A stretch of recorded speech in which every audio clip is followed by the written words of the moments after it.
नमस्कार मित्रांनो, या व्हिडिओमध्ये आपण national skills qualification framework NSQF अंतर्गत जे वेगवेगळ्या प्रकारचे ट्रेनिंग सेशन आहेत की ज्यामध्ये ब्लूम टॅक्सॉनॉमी असेल, व्हॉट इज NSQF असेल, अडल्ट लर्निंग असेल, त्यानंतर वेगवेगळ्या प्रकारच्या ज्या प्रशिक्षणाच्या पद्धती आहेत, NSQF लेवल्स असतील, त्याचबरोबर आपल्याला यामध्ये शिक्षणाच्या ज्या विविध मार्ग आणि शिकण्याच्या ज्या शैली आहेत, ways of learning and learning styles, याविषयी या व्हिडिओमध्ये आपण माहिती बघणार आहोत. व्हिडिओ सुरू करण्यापूर्वी आपण माझ्या ITI डिजिटल स्किल हब या यूट्यूब चॅनलला सबस्क्राईब करा. नवीन नवीन व्हिडिओचे नोटिफिकेशन येण्यासाठी यूट्यूब चॅनलवरील बेल आयकॉनला हिट करा. मित्र, आपणास ठाऊक आहे की मनुष्य हा वेगवेगळ्या पद्धतीने शिकतो. काही ठिकाणी आपल्याला व्हिज्युअल ऑडिओ व्हिडिओ किंवा व्हिज्युअलद्वारे आपण शिकतो. काहींना ऐकून शिकणे सोपे जाते, तर काहींना प्रायोगिक पद्धतीने शिकणं अधिक परिणामकारक वाटते.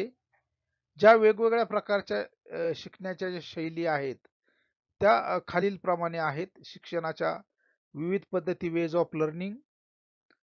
एक नंबर आहे औपचारिक शिक्षण, फॉर्मल लर्निंग. यामध्ये शाळा, महाविद्यालय, विद्यापीठे यामधून मिळणारे शिक्षणाचा समावेश होतो. विशिष्ट अभ्यासक्रम व प्रमाणपत्र आधारित फॉर्मल लर्निंग मध्ये येते. 2 नंबर आहे वेज ऑफ लर्निंग मध्ये अनौपचारिक शिक्षण, इनफॉर्मल लर्निंग. यामध्ये दैनंदिन अनुभवातून मिळणारे शिक्षण. त्यानंतर व्यक्ती स्वयंस्फूर्तीने शिकते, जसे की वाचन आणि निरीक्षण. त्यानंतर आहे अप्रत्यक्ष शिक्षण, इनडायरेक्ट लर्निंग. यामध्ये संवाद, निरीक्षण किंवा इतरांच्या कृतीमधून आपण शिकतो. तदनंतर टीव्ही, इंटरनेट, व्हिडिओ, पॉडकास्ट यांचा वापर करून, थोडक्यात सोशल मीडियाद्वारे आपण वेगवेगळ्या प्रकारच्या या माध्यमाद्वारे आपण नेहमी शिकत असतो. नंतर आहे अनुभवजन्य शिक्षण, एक्सपिरियन्शियल लर्निंग. यामध्ये प्रयोग, कृतीतून शिकणे, वास्तविकता जीवनातील समस्या सोडवण्याचा प्रयत्न करणे. यानंतर शिक्षणाच्या ज्या विविध पद्धती आहेत वेज लर्निंग, यामध्ये आपण अगोदरच बघितलेलं आहे. शाळा शिक्षण, विशिष्ट अभ्यासक्रम आधारित, अनौपचारिक शिक्षण, अप्रत्यक्ष शिक्षण आणि अनुभवजन्य शिक्षण. त्यानंतर शिकण्याच्या ज्या विविध शैली ज्या आहेत, लर्निंग स्टाईल्स, यामध्ये एक नंबर आहे दृश्य शिकण्याची शैली, व्हिज्युअल लर्निंग स्टाईल्स. यामध्ये आपण वेगवेगळ्या प्रकारच्या आकृत्या, दृश्य, चार्ट्स, ऑडिओ, व्हिडिओ या माध्यमातून आपण शिकत असतो. या माध्यमातून आपण माहिती घेतो. उदाहरणार्थ फ्लो चार्ट असतील, ग्राफ, स्लाइड्स आणि आकृतीच्या मदतीने आपण विद्यार्थ्यांना शिकवतो. याला आपण व्हिज्युअल लर्निंग स्टाईल असं म्हणतो. तदनंतर आहे बघा श्रवणात्मक शिकण्याची शैली, ऑडिटरी लर्निंग स्टाईल. यामध्ये माहिती ऐकून शिकणाऱ्या विद्यार्थ्यांसाठी उपयुक्त असते. उदाहरणार्थ ऑडिओ बुक्स असतील, पॉडकास्ट असतील, चर्चासत्रे असतील आणि व्याख्यानं असतील. यामधून माणूस हा श्रवणात्मक शिकण्याची शैली अनुसरतो. तदनंतर आहे बघा प्रायोगिक शिकण्याची शैली. यामध्ये स्वतः कृती करून शिकण्यावर भर देणारी पद्धत असं समजलं जातं.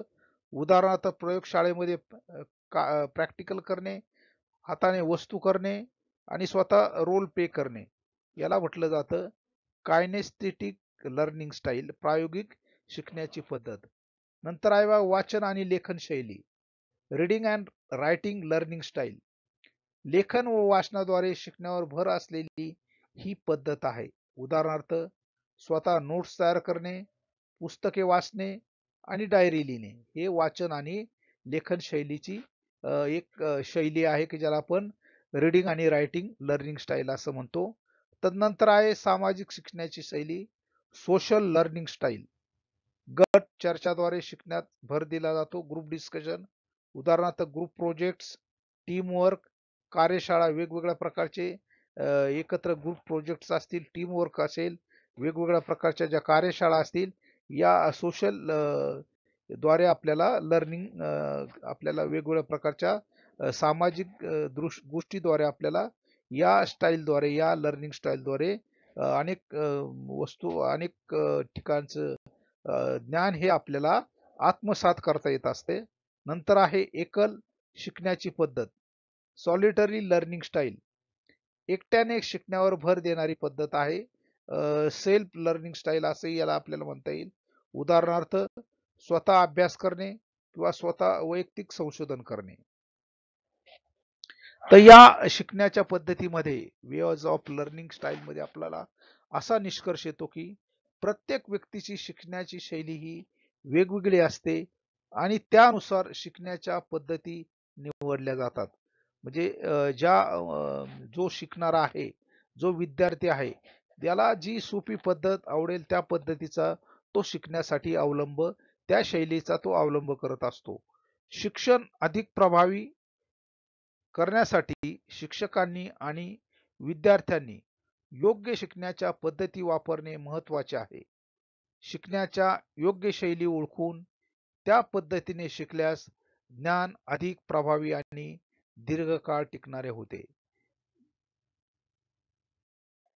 तर मित्रांनो, या व्हिडिओमध्ये आपण ज्या शिकण्याच्या वेगवेगळ्या शैली, learning ways of learning styles आहेत, ह्या या ठिकाणी आपण बघितलेल्या आहे. निश्चितच या व्हिडिओचा आपणाला ज्या वेगवेगळ्या प्रकारच्या शिकण्याच्या पद्धती आहेत, त्या शिकण्याच्या पद्धती आपण आत्मसात कराल असे मला वाटते. धन्यवाद.